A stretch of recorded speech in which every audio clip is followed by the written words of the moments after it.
Assalamualaikum warahmatullahi wabarakatuh. Selamat pagi semua. Apa kabar kalian hari ini?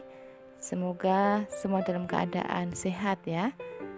Hari ini kita jumpa lagi di tema 3, subtema 2, pembelajaran 2. Sebelum kita mulai pembelajaran hari ini, mari kita berdoa menurut agama dan kepercayaan masing-masing. Bismillahirrahmanirrahim.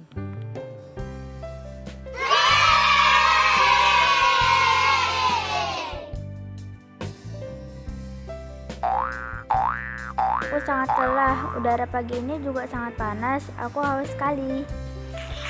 Benar sekali, Lani. Bagaimana jika kita beli minum limun dingin yang dijual di depan sekolah kita? Aku baru lihat bapak-bapak yang menjual limun tadi. Hati-hati Udin, jangan jajan sembarangan. Dengan cuaca yang tidak menentu seperti sekarang ini, makanan mudah sekali tercemar dengan bakteri-bakteri jahat. Benar juga kamu Siti, kemarin tetanggaku dirawat di rumah sakit karena terserang diare berat. Ia bilang perutnya melilit tidak lama setelah ia memakan jajanan di pinggir jalan. Kenapa hal tersebut bisa terjadi ya?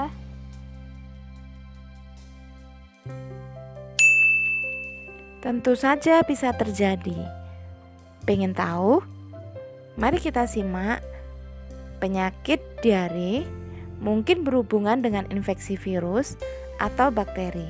Dapat juga terjadi akibat keracunan makanan. Faktornya secara umum yaitu infeksi virus.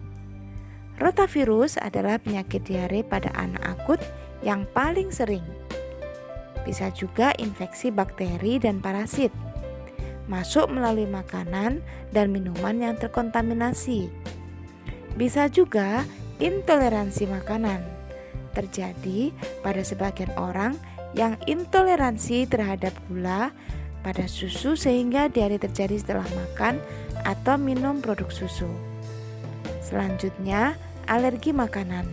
Biasanya reaksi negatif pada obat-obatan, biasanya alergi terhadap antibiotik.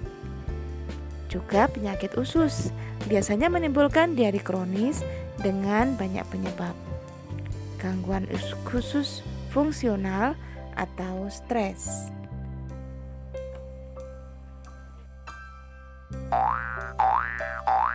Tapi tidak semua sakit perut itu disebut dengan diare, karena gejala diare mempunyai ciri-ciri khusus, diantaranya buang air besar encer dan sering, kram perut, nyeri perut, demam, darah dalam kotoran, juga kembung.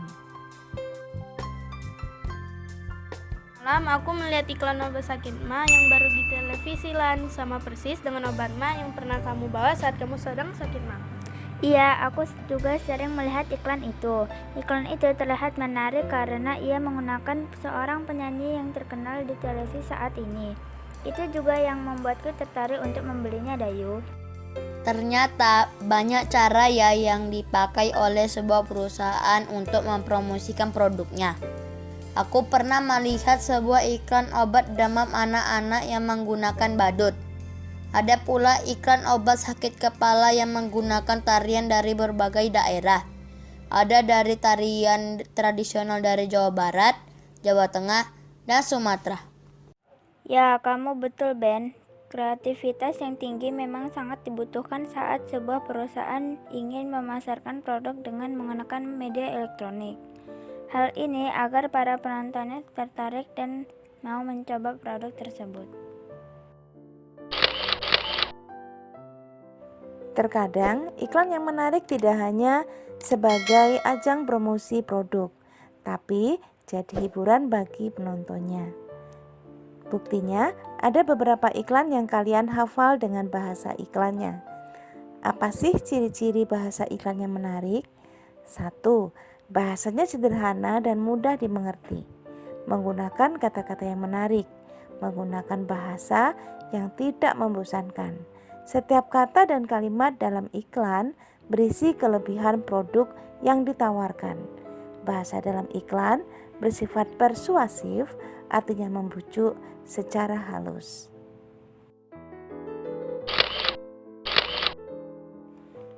Agar iklan lebih menarik, sering kita lihat di dalam sebuah iklan diselipkan kebudayaan daerah.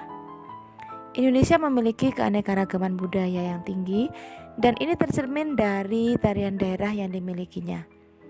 Gerakan-gerakan setiap tarian daerah bisa jadi sama, tetapi ada pula yang berbeda. Makna yang terkandung berbeda-beda pula. Ada tari gantar dari Kalimantan yang menggambarkan gerakan orang yang tengah memanen padi. Mereka menggunakan properti tongkat yang menggambarkan kayu penumbuk.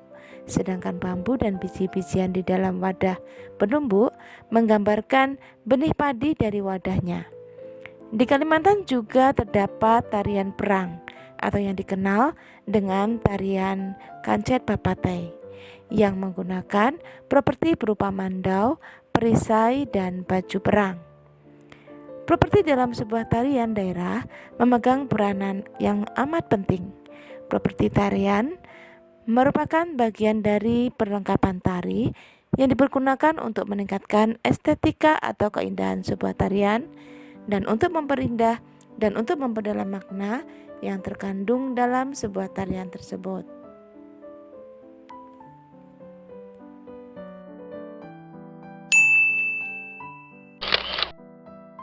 Nah, coba perhatikan tabel di bawah ini. Ini adalah contoh tarian daerah di Indonesia yang menggunakan properti. Ada tari reog yang berasal dari Ponorogo dengan properti tarinya topeng reog. Tari kuda lumping dari Jawa Tengah, propertinya kuda lumping. Dan tari jaipong dari Jawa Barat, propertinya selendang. Tari baksa kembang berasal dari Kalimantan Selatan dengan properti rangkaian bunga. Tari serampang 12 dari Riau dengan properti sapu tangan. Juga tari merak dari Bali dengan properti bak pekor, ya. Kemudian tari topeng berasal dari Cirebon dengan properti tari topeng. Dari tabel berikut, cobalah kalian mencari gambar dan perhatikan propertinya apakah sesuai dengan tabel berikut.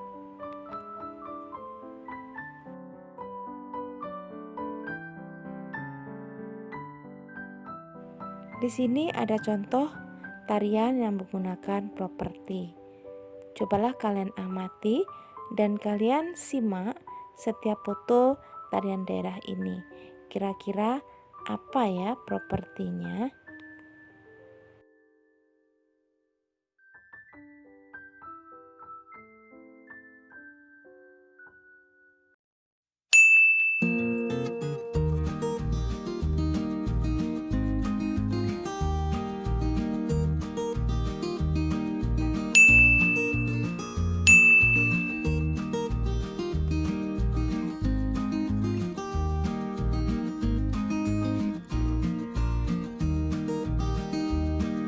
Alhamdulillahirrahmanirrahim, akhirnya kita bisa menyelesaikan pembelajaran hari ini. Mudah-mudahan kalian paham, mudah-mudahan bermanfaat. Mohon maaf jika ada salah kata. Jika ada saran, komentar, atau masukan, atau pertanyaan, kalian boleh menambahkannya di kolom komentar, ya. Akhirnya, wassalamualaikum warahmatullahi wabarakatuh. Jumpa lagi di pembelajaran 3.